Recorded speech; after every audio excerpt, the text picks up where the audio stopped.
Hey, Com 170. It's for me and our good friend and guest today, Mike Esse of ESPN and Penn State. It's Wednesday morning. You may be watching this as soon as Wednesday evening. Sorry about the snow day. Make sure you watch the PowerPoint. Mike, it begins the PowerPoint with a clip of the Nike commercial Snow Day where Gronk gets out of bed. And I know you're a New England guy, at least for right now. So they'll be watching that. That's a good one. That's a good one. Um, Folks, we're going to keep this to 30 minutes. I'm thrilled to have Mike Esse here. Thrilled is my word, so drink.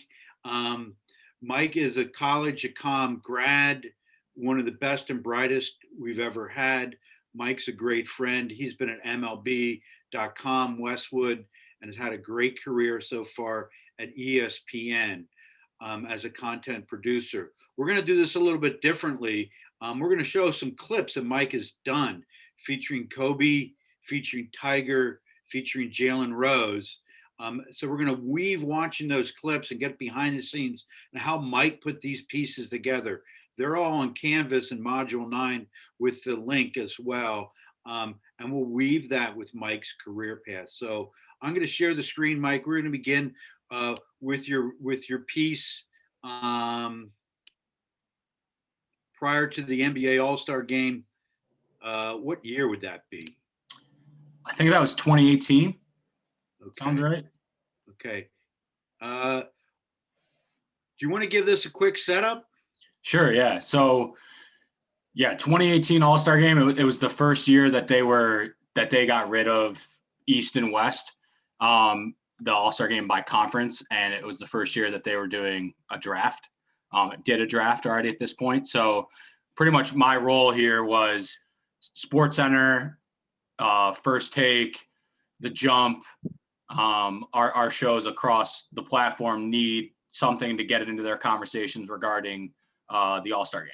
So I pitched an idea like a month before the All-Star Game to try and get Jalen, go to LA with Jalen and get on like a pickup basketball court and get some actors and like draft the teams and have it be this really interactive tease.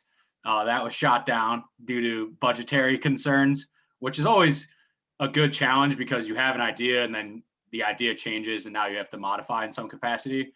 So I just decided to go back to my original roots of my career in this industry, which was writing. I originally wanted to be a writer way back in high school. And my script writing, I think, is something that I've been able to hone in on over the last couple of years. So I wrote a script with the intention for Jalen to voice it. We sent it to Jalen. He loved it. We hopped in a booth with him on a Friday night. And then this thing was airing on TV on like Monday morning of the following week of All-Star Week. So that's pretty much the synopsis there. Was kind of had to reroute our plan and then write a good script and get Jalen to buy in, which is really important with stuff like this. If the talent isn't bought in, then you shouldn't do it. Like if they're not going to be invested and have energy and really sell it, then we should do something else or we should modify the script. And you actually kind of see here, and I'll explain it in a second, like there are some things in this, what aired, that wasn't actually in the script because Jalen kind of enjoyed it and did his thing with it. So this was a really cool, and I wasn't with Jalen when he tracked it. I was just on the phone here in Bristol and Jalen was in LA. So this was a cool one just to see it all come to fruition when we started off with trying to do something really big, and we kind of just condensed down into simplicity, and it turned out to be something very strong. So, Mike, when I watched, great point about writing. When I watched this and I knew that you wrote it, I tried to see the words in my head and think of you as a writer. And for you folks watching this, as much as you want to be in front of the camera or producer or whatever, I think the core writing here is just really good. So as you watch it, not only the pictures and the quick cuts and the research that goes into it, uh, but the words are really good.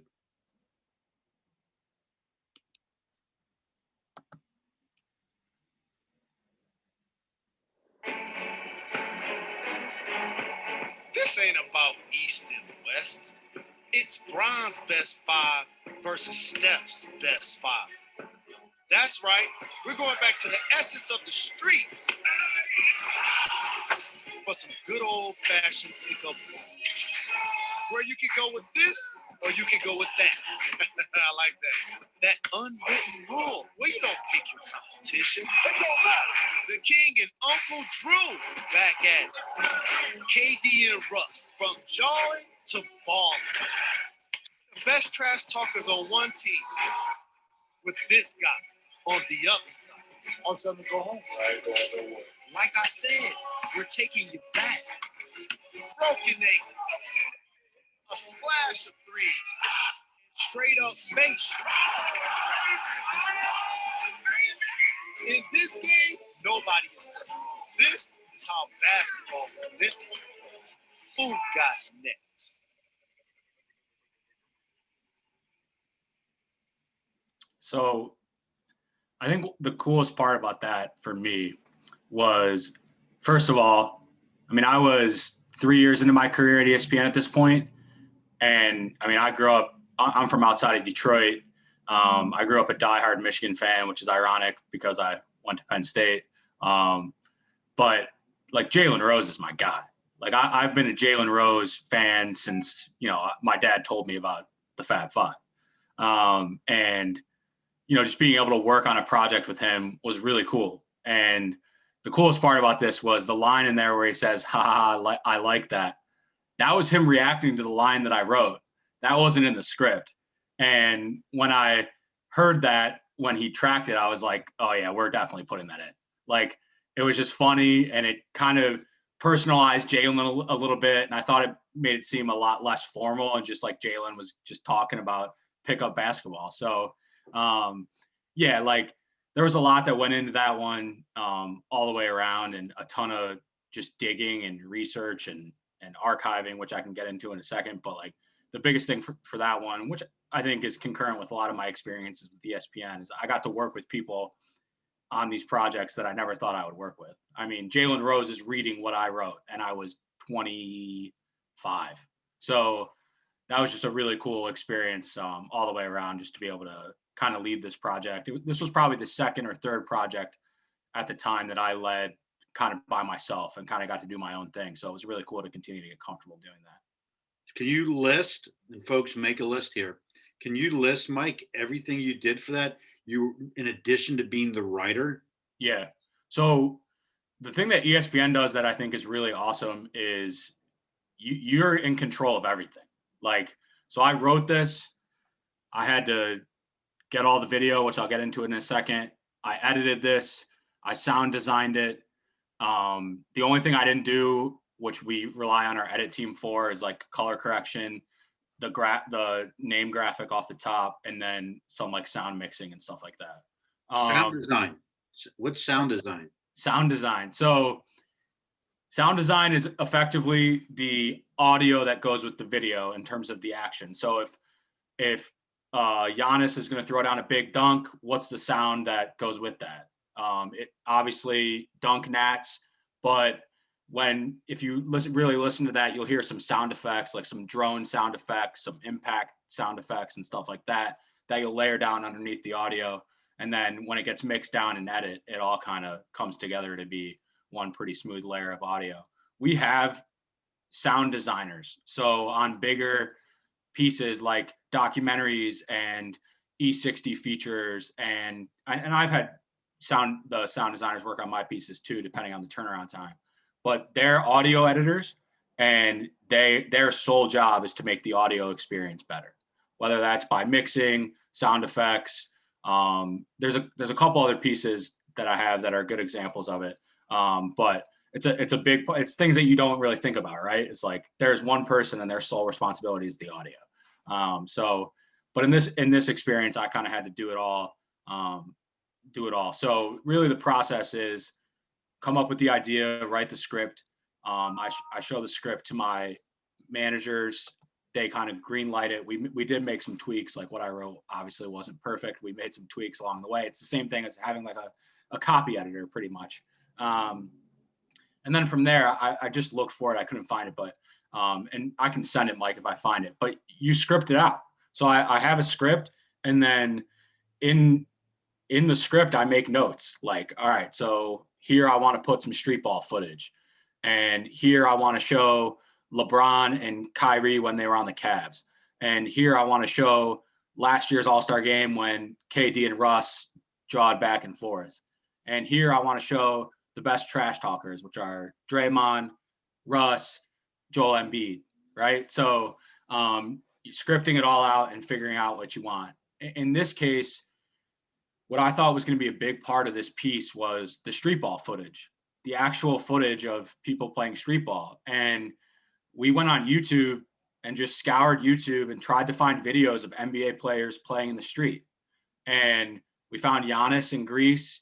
We found KD at Rucker Park. We found KD at Dykeman in DC. So we found all these different things that we could include to make it a little more selling on that theme. So, and that even went to, I was watching, I don't know if you guys are probably too young, but back in the day on like ESPN2, ESPN News, and one, the Street Ball Tour had its own show on ESPN. So I went back on those and tried to find footage on those. You could hear in the audio too, you hear like the famous street ball announcers yelling, oh baby, and stuff like that. I went through to try and find all that stuff to make this feel as authentic as possible. And once I found all that and kind of started cutting it all together, the big thing was the music, to make this really feel like, you know, something that had energy and had some high pacing and stuff like that. So I just honestly went to our music library and searched orchestral hip hop. I tried to find like that orchestra hip hop mashup feel, found the song, felt really good about it, and then just cut it up from there. And really just went through a bunch of our archives to find the best video and splice it all together. The thing that happened last minute in this one was, originally I was done with this and I was talking to my boss and I was like, something doesn't feel right. Like, it feels a little weird to me. And it kind of feels like the street ball video doesn't fit. And so we were like, all right, should we play around with the color? Maybe make the color of the video look different. And my boss was like, let's not complicate it. Like, we're talking about old school street ball. Let's just make the video black and white. And we made all the street ball video black and white, all the NBA video color. And then we watched that and we were like, yeah, that's great. That looks really good. And that was that. So what was really cool about this was, I mean, this got posted on our social media. It aired on SportsCenter like a million times throughout the week. It aired on First Take. It aired on other shows that we have throughout the day and on digital platforms. So this one was really cool because of the reach that it had. And I think we were a little ahead of our time too, because following this and following years, a lot of the broadcasts and a lot of the other NBA entities did this same concept where they're like, oh, this is street ball now, that they can pick their teams. And I think we were a little bit ahead of our time there in terms of identifying that with the first time they changed the format. Two quick questions about this and their number answers. Then I'm going to get to the two questions since the students aren't on, but these are the two questions they're going to ask. Number one, how many total views do you think this got? And how many words was your final script? Okay, so views wise, I can guess. Like, if I remember correctly, I think on Twitter, this got like 1.5 mil on Twitter. And then I don't remember if we posted it on Instagram or not. But I mean, counting everyone who's watching on television, yeah, tens of millions. So yeah, probably. Yeah. I mean, pretty easily. Yeah. I mean, all it would have to do really is air like 10, 12 times to get to 10 million, because usually we're in that 5 to 1 range, depending on the day and the show. But yeah. And that's the thing that we lose. I've lost complete like grasp of that. Like, I've gotten so used to, this is my job, this is what I do. Sometimes I need to be reminded of how cool that is, that like my job for 4 days was to write this script and produce this piece, and then 10 million people watched it. Like, that's something that we don't think about enough, because we get so lost in the grind and get so lost in just, you know, having to bust our butts to get everything done. Is sometimes we need to take a step back. Like, when I was at the Masters after Tiger won. Like I just looked over to someone and was just like, the whole world is watching this right now. Like the whole world is watching what we're doing. And that's pretty cool. That's something you don't think about enough. So I think that's a pretty cool perspective.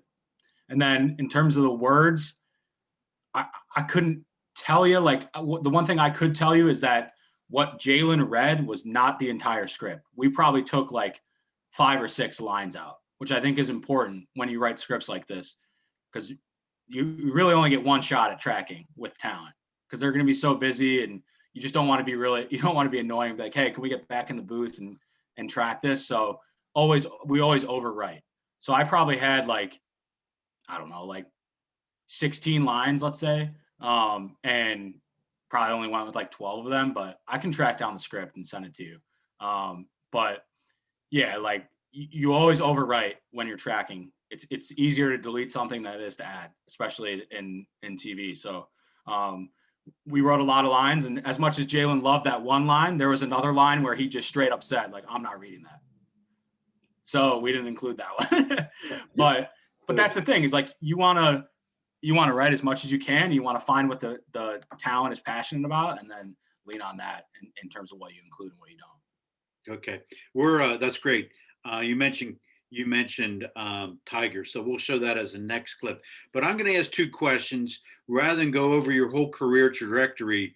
And I'll just mention that when you were at Penn State, you worked for athletics, you ran comm radio, you were involved in a ton of stuff. But these are the 2 questions that I think you get the most: is how did you get to ESPN, and how did you rise at ESPN? Those are 2 really good questions. Thanks.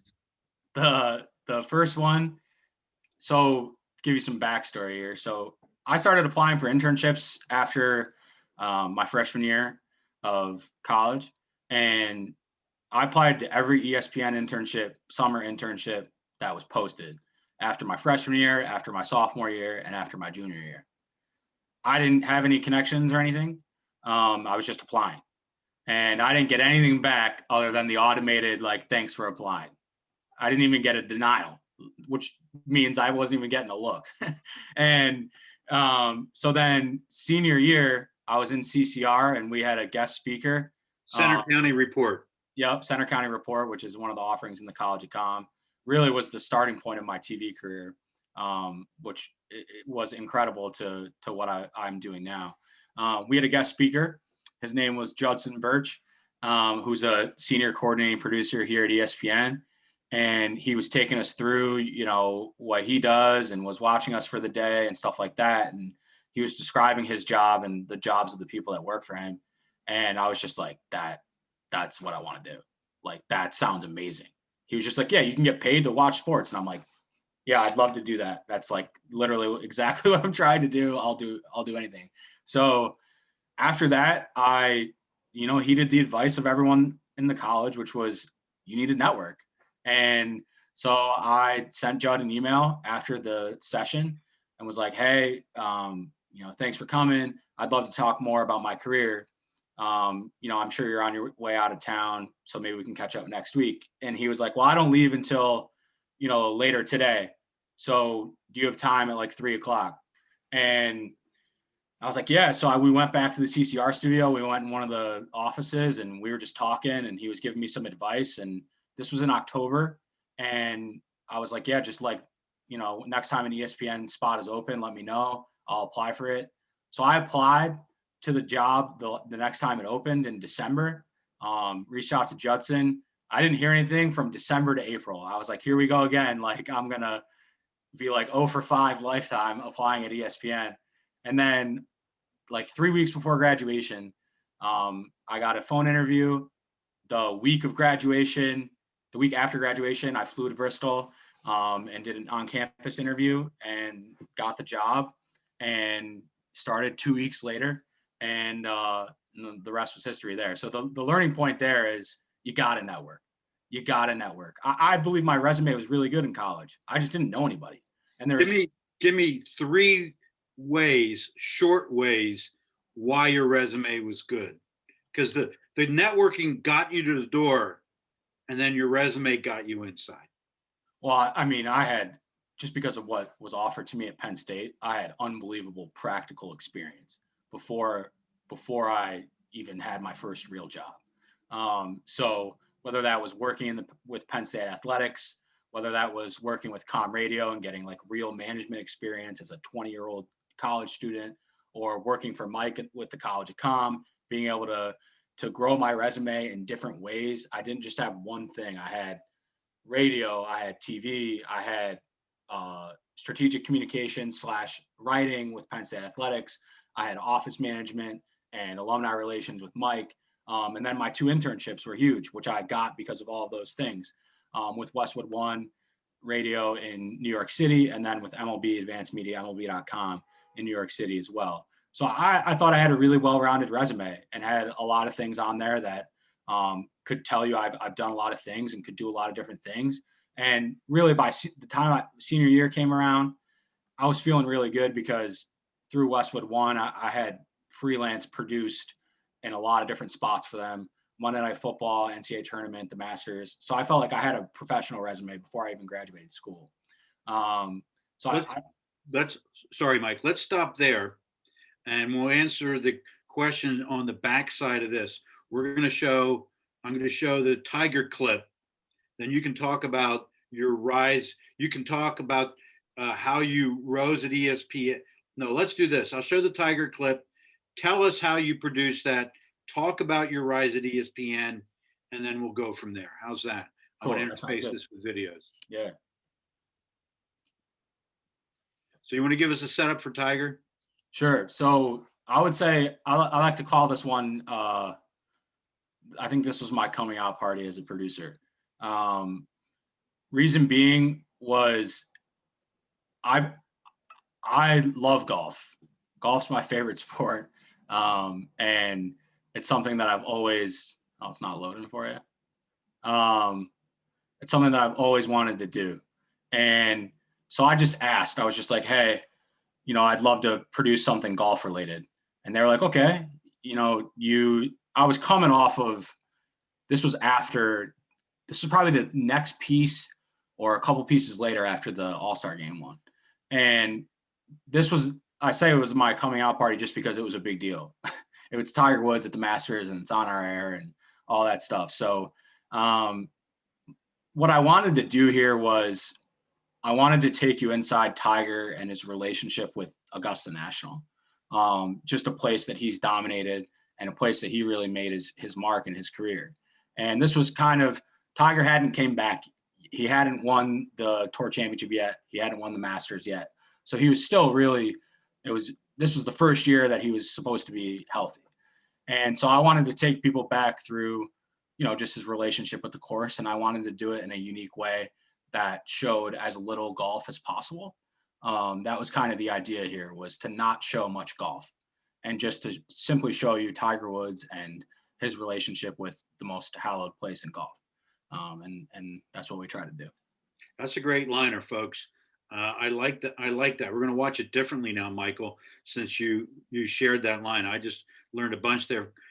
You guys, you know that's the kind of stuff I like to put on exams. Great setup, Mike. Here we go.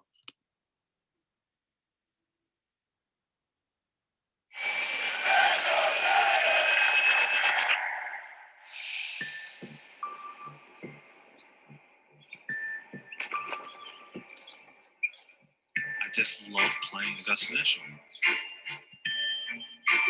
It has a deep place in my heart. I just miss the rush of competing for a green jacket.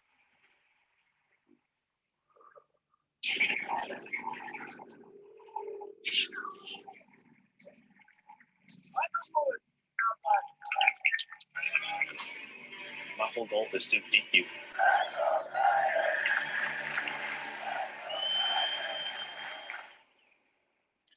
Wow, I legit got a little chill there in the middle, man. I know you're a Tiger fan, and you even worked the Masters when you were still in school.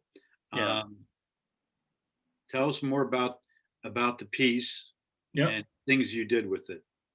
Yeah, so this one was actually really unique because, so like I said, the vision here was to take you through Tiger's relationship with Augusta National, and this was kind of the first time we thought, maybe he's going to be able to compete. We don't really know, but we want to remind you of that this is his place and this is where he dominates. And so what was unique about this one was I cut this and I had the first part that you saw with the kind of like more dramatic music before the second part where it kind of beefed up the energy and we cut it really fast. So I had that first part and that was the vibe for the entire piece at first. It was just that slow, reflective manner the whole way for all 45 seconds. And then my manager I was working with at the time was like, yeah, that's first part's really good, but like, isn't Tiger known for just like dominating the Masters? Isn't he known for just being like a menace there and just absolutely pounding his competition? And I was like, yeah, absolutely. And he was like, I don't feel that. And I was like, okay, that's a great point. So what we did was I produced what I thought it should be, and my boss produced what he thought it should be. And I had essentially the first part, and he had like the structure of the second part. And we were just like, why don't we just combine these two together? And then we did what we did in the second part, and I cleaned it all up, and it worked out really well. I think my biggest thing at ESPN and really in this industry as a whole is I want to do the things that people aren't doing. Like, I don't want to produce my pieces the same way as everybody else does. Like, whether that's narration or graphics or showing Tiger's best moments at the Masters, outside of the shot on 16, the epic in your life shot, outside of that, yeah, we didn't show any golf other than him driving at the end. So that's been my mantra this whole time is like, all right, what aren't people doing? I want to do that. Because if I just do what people are doing, then I'm just going to become everybody else. There's nothing really wrong with that. But I didn't come to ESPN, and this sounds a little aggressive, but I didn't come to ESPN just to, like work on some shows and have a nice career. Like, I came to ESPN to like kick ass and get as many great experiences as I could and rise up into the company as fast as I could. And I just looked at the landscape from a standpoint of, all right, everyone does this. Everyone wants to work on College Game Day. Everyone wants to work on NFL Countdown. Everyone wants to work in features. Nothing wrong with any of those things. Those are amazing groups and amazing people that are really good at what they do. I wanted to do something else, and I wanted to do something completely different. So this piece is a good example of that. We showed no golf. We literally just had music and Tiger Woods talking and some really good scenics and some good video, and that was it. And it played really well because it was something that was unique. And in my career, in terms of like how I got to where I am, it's the same thing. Like, I was going through it, and I worked on SportsCenter, cutting highlights and working on shows, and I went on the road and did all those things. And I got to a point in my career where I was just like, okay, I've done some really awesome things. If I stay on this path, I'm going to just be on the same path as everybody else. And I may not be able to separate myself as quickly. So what I decided to do was take some time in the summer of 2018, so after this, and think about, all right, what can I do to separate myself? And I'm a big people person. I love leading people. I love making people's careers or experiences better. So I decided I'm going to have two prongs to my career. One prong to my career is going to be Mike, the producer, and the second prong to my career is going to be Mike, the leader and the manager. And that was kind of non-traditional for a 25-year-old associate producer at ESPN to want to get into management. And I would say the reason why I've risen up so quickly is because I've had people along the way to help me in my interests and help me grow my career. So in summer of 2018, I went into my boss's office and was just like, this isn't really doing it for me, just like producing content all the time. Are there any management opportunities I could have within our group? And he was like, all right, well, we don't really have anyone that trains our new staff. Would you want to start there and do that? So I started literally training people how to do their job. And I thought, okay, this is pretty cool. I get to kind of take over this whole project and teach people and stuff. And then I was like, okay, what else can we do? So I started seminars called Film Rooms in 2018, something I started by myself. And I just brought in producers and talent and just had them talk about the industry. Essentially this same thing. We watched clips and talked about it. And everyone from Salters to SVP, yeah, man, incredible series. Yeah, it was really cool during quarantine. Nobody really had anything to do. So I just started calling all these people I knew and got Lisa Salters, got Mina Kimes, got Reese Davis, got Richard Jefferson, and then a bunch of people internally too. So it was really cool. But so anyway, so I started out, so I got to the point where in like 2019, I had a great portfolio of content, but I had an equally great portfolio of leadership and management. And I was leading people that were my title, or even some people that were a title above me, and I was leading the groups in those capacities. And by the time I got to like 2019, I looked back at my resume and it was a lot of great content, but I managed a lot of awesome projects too. And that really wasn't a thing that exists. And that's kind of the tough thing about my career at ESPN to a degree too, is I'm a unicorn in the degree of I don't fit the previously existing paths, which, like I said, is kind of by design. But I'm kind of at the point now where the system would tell me to choose. Do you want to be a manager or do you want to be a producer? And I'm trying to craft it in the way where I can be both. And it's a little non-traditional, but again, like you can create the career that you want. I truly believe that. You just have to put in the work to get there. And I, busted my butt as much as I could and networked and had some great mentors and some great people along the way that put me in positions to succeed. And that's how I've gotten to this point. But it really starts with hard work, being creative, pushing yourself outside of the norm, and networking. Networking does not stop once you get your job. You have to network every day in your job to get the opportunities that you want. And then the fourth thing is just being lucky and having great mentors and great leaders to guide you where you are. My boss, Johan Castillo is his name. He's been my boss for the last 4 years. He's produced NFL Countdown in the glory days of like Boomer and Keyshawn and Chris Carter and Ditka and all those guys. And without him and Judson and Derek Kamagan, who was my producer on SportsCenter, my career wouldn't be where it is. Like I could have still put in all this hard work, but without having great leaders and great people in charge of my career trajectory and my daily assignments and stuff like that, I wouldn't have had the opportunity to shine the way that I did. That's like gold. The 1, 2, 3, 4, you're going to see again in the exam. Mike, we're nearing the end. We're going to finish with the Kobe piece, but Yep. This was a quote I saw last night. I don't know if you guys can see it. Yep. It's actually, can you read it, Mike, or is it backwards? Best advice I've gotten in a while: decide what kind of life you actually want and then say no to everything that isn't that. Yeah, I love that.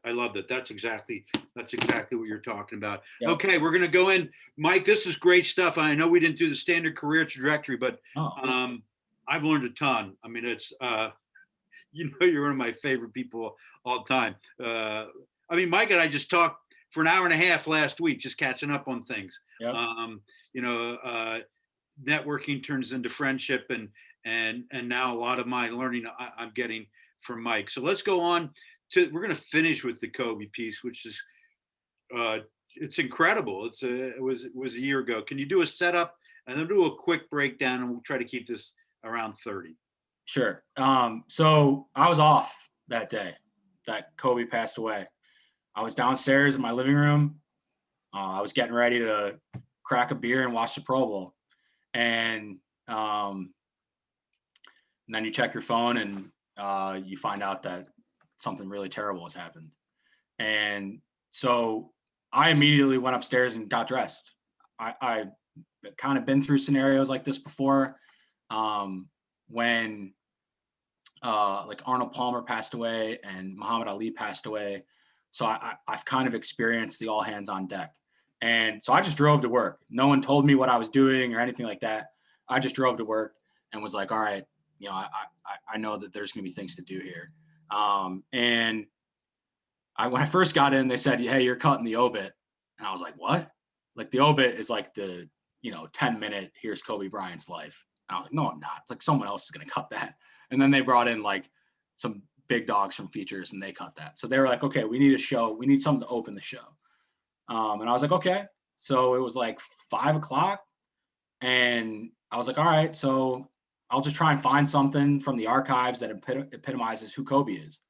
And I went through the archives and found an interview with Michael Wilbon from 2015 when Kobe was on his way out of the league. And he had this answer. This whole piece is one answer to a question from Michael Wilbon. And I tried to use that answer as a way to summarize Kobe as a person and his NBA career the best we could. Great stuff. Okay, here we go, guys. How do you want to be remembered? What matters to you in this whole discussion of what do you want people to think of?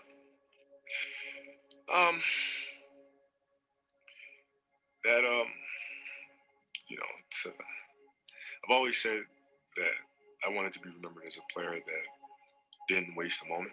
Welcome to the Kobe Show, take 2. Didn't waste a day. Kobe.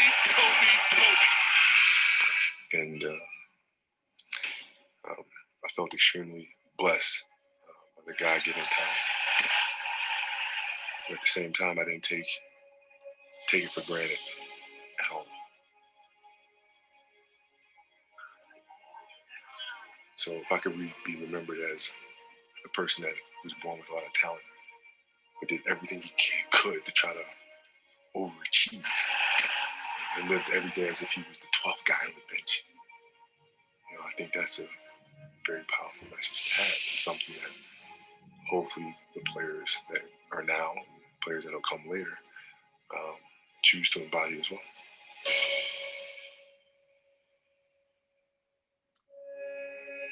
So this one was tough because, I'm a huge Kobe fan. Kobe was very instrumental in my mindset and just who I am as a person and a competitor of life. So this was hard because, not often do your emotions come into play here. So I had like 4 hours to cut this. I didn't have much time. And I was like crying a lot during this because it was just really sad. The whole thing was just really sad. So, but when we got this done, it aired on the first Sports Center that kind of reset. They were on for like 6 straight hours and then they reset and did like a planned show. And it opened every show that night. It opened every show the next morning. I think it had like 4 or 5 million views on Instagram and things like that. And it was just cool to see the reception on it. And then actually like a month or 2 ago, it resurfaced when it was the anniversary of Kobe passing away. Someone sent it to me and they're like, dude, someone posted this video and it has like 1 million views on Twitter. And I was like, oh man, like that just shows you who Kobe is. On this one, it's just like, sometimes you don't need to make it complicated. My original goal was to have like a 3-minute video that encompassed like Kobe's entire life. And just because of time and turnaround time, I was like, I'm not gonna be able to get this done. And I was just like, all right, let's just simplify this. Like this bite is amazing. That was one soundbite where Kobe's talking about life and God-given talent and being the person that didn't waste a moment. And I was just like, oh man, like this is Kobe Bryant. So let's get rid of all this other stuff. I deleted like a minute of other stuff and I just simplified it down to this. And then, there's things I wish I could have done differently here, but I was just in a tight turn, but, and it worked out. But I think, the biggest thing here is sometimes we make life really complicated. Sometimes, like when I produce, half the times I have something and then I literally delete it all and start over because I'm overthinking it or I don't like it or whatever. And in this time, it was just like, okay, just ask myself this question. What epitomizes Kobe Bryant? And if you were going to be watching a show, what would you want to see and hear from Kobe Bryant that reminds you of the person and the player that he was? Nothing did that more than that bite. I would have overproduced everything else if I did more than that. And we let it ride and had some good music and went from there. But another thing I'd tell you here, just in terms of obstacles, we have a digital archive. So everything's not on physical tapes. It all lives digitally. And because of the amount of people that were working that day, I mean, it was all hands on deck, the entire company. People were getting pulled off of live events and everything. And our archive broke, like it shut down because so many people were requesting things.